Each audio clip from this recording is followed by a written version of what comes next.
എല്ലാവർക്കും നമസ്കാരം. വന്ദേ ഹരിജനം. നമ്മുടെ രാഷ്ട്രപിതാവായ ഗാന്ധിജി ഹരിജനങ്ങൾ ഓർ വൈഷ്ണവ ജനത്വ എന്നെല്ലാം പറഞ്ഞപ്പോൾ എന്താ ഗാന്ധിജിക്ക് എന്തെങ്കിലും ചിത്തഭ്രമമുണ്ടോ എന്നുള്ളൊരു സംശയം ഉണ്ടായിരുന്നു. പക്ഷേ ഭാഗവതത്തിൽ അതിനുള്ള ഉത്തരമുണ്ട്. അതായത് ശ്രീകൃഷ്ണന്, നമ്മുടെ ആരാധ്യപുരുഷനായിട്ടുള്ള ശ്രീകൃഷ്ണന് 8 ഭാര്യമാരാണ്. രുക്മിണി ദേവി, ജാംബവതി, സത്യഭാമ, കാളിന്തി, മിത്രവിന്ദ, സത്യ, ഭദ്ര, ലക്ഷ്മണ. ഇങ്ങനെ 8 ഭാര്യമാരാണ് ശ്രീകൃഷ്ണനുള്ളത്. ഇതിൽ രുക്മിണി ദേവിയെ വിദർഭയിലെ രാജകുമാരിയാണ്. അവരുടെ തന്നെ പ്രാർത്ഥന സ്വീകരിച്ച രുക്മിണി ഹരണമാണ്. അടുത്തത് ജാംബവതി. ജാംബവാൻ, ശ്രീരാമഭക്തനായിട്ടുള്ള ജാംബവാൻ ശമന്തകമണി അന്വേഷിച്ച് തൻ്റെ മാളത്തിലെത്തുന്ന ശ്രീകൃഷ്ണനെ മനസ്സിലാക്കാതെ യുദ്ധം ചെയ്ത് അവസാനം തൻ്റെ സഹായത്തിനായി ശ്രീരാമനെ വിളിക്കുകയാണ്. അപ്പോഴാണ് സംഭവിക്കുന്നത് ഇത് വേറെ ആരുമല്ല എന്നുള്ളത് മനസ്സിലാക്കുന്നത്. അങ്ങനെ തൻ്റെ പ്രിയ പുത്രിയെ ദാനം ചെയ്യുകയാണ്. അങ്ങനെ ജാംബവതി പരിണയം. അടുത്തത് സത്രാജിത്ത്. ഈ ചെമന്തകമണി കൃഷ്ണൻ മോഷ്ടിച്ചു എന്ന് പറഞ്ഞ് നാട്ടിൽ പാട്ടാക്കിയ സത്രാജിത്ത് തൻ്റെ ജാള്യത മറയ്ക്കാനായിട്ട് തൻ്റെ പുത്രിയെ പരിണയം ചെയ്യണമെന്ന് പ്രാർത്ഥിക്കുകയാണ്. അങ്ങനെ മൂന്നാമതായിട്ടുള്ള സത്യഭാമ. സൂര്യപുത്രിയായിട്ടുള്ള കാളിന്തി വിഷ്ണു തന്നെ, മഹാവിഷ്ണു തന്നെ ഭർത്താവായി വരണമെന്ന് തപസ് ചെയ്യുകയാണ്. അങ്ങനെ കാളിന്തി.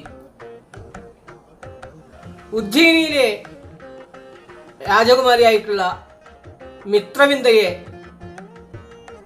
അവിടെ സ്വയംവരത്തിലേക്ക് ക്ഷണിക്കപ്പെട്ട് ആ സ്വയംവരത്തിൽ ജയിച്ച് പാണിഗ്രഹണമാണ് നടത്തുന്നത്. അതുപോലെ തന്നെ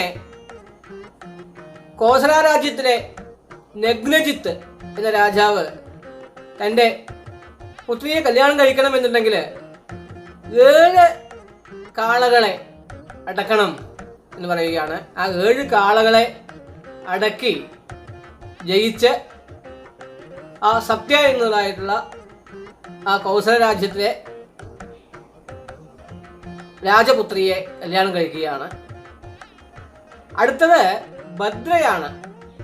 അത് കേകയ രാജ്യത്തിലെ ആ ഭദ്രയെ മാത്രമാണ് വിവാഹ സംസ്കാരത്തോടു കൂടെ ശ്രീകൃഷ്ണൻ കല്യാണം കഴിക്കുന്നത്. അടുത്തത് ലക്ഷ്മണയാണ്. അത് ഭദ്രദേശത്തിലെ ബൃഹത്സേനന്റെ മകളാണ്.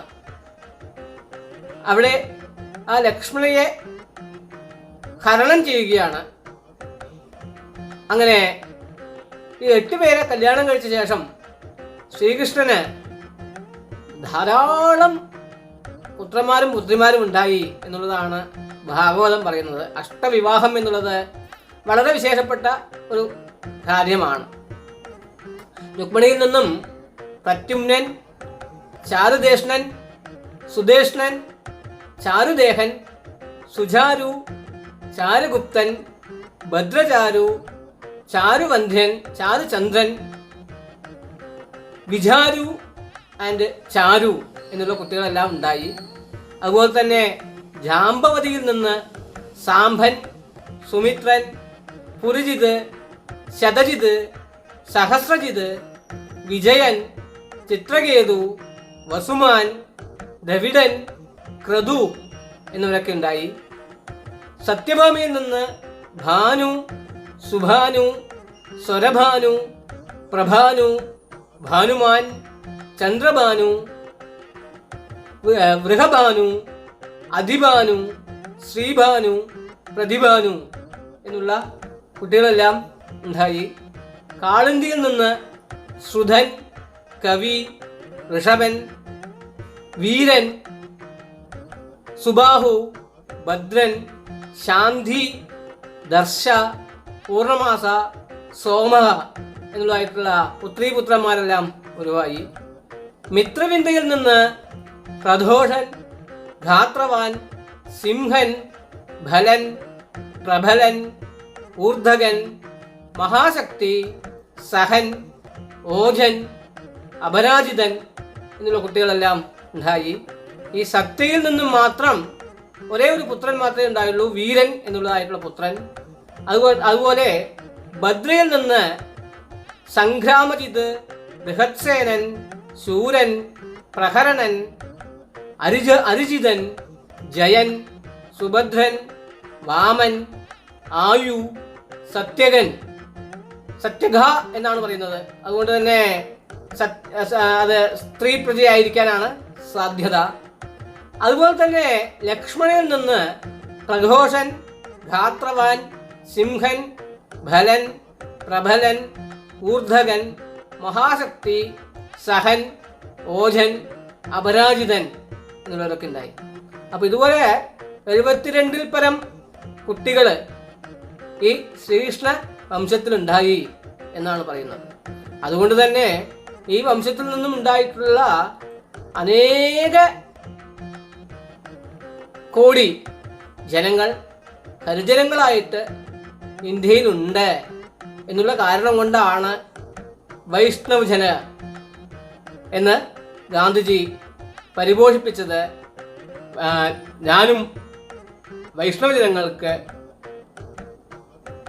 എല്ലാ അഭിവാദ്യങ്ങളും അർപ്പിക്കുകയാണ്. നിങ്ങളെല്ലാവരും വിഷ്ണുവിൻ്റെ അംശ അവതാരമാണ് എന്ന് അറിയുകയാണ്. എല്ലാവർക്കും നന്മയുണ്ടാകട്ടെ, ശ്രീകൃഷ്ണ ഭഗവാന്റെ അനുഗ്രഹം ഉണ്ടാകട്ടെ എന്ന് പ്രാർത്ഥിക്കുകയാണ്. നമസ്കാരം.